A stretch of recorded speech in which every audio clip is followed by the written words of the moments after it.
মুখে হয়তো একটু স্বাদ লাগবে, কিন্তু জানো ওই চোখ দুটো দিয়ে যে অনেক কাজ ছিল।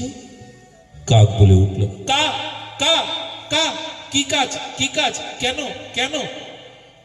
কি কাজ জানো কাক?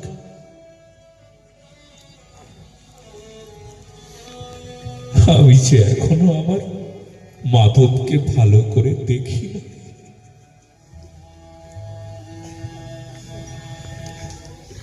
ভাবপক্ষ উত্তর দিচ্ছেন,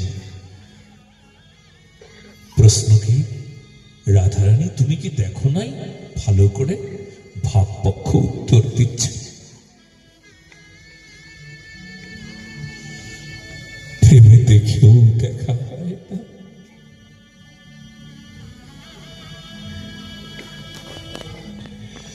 কোটি আখি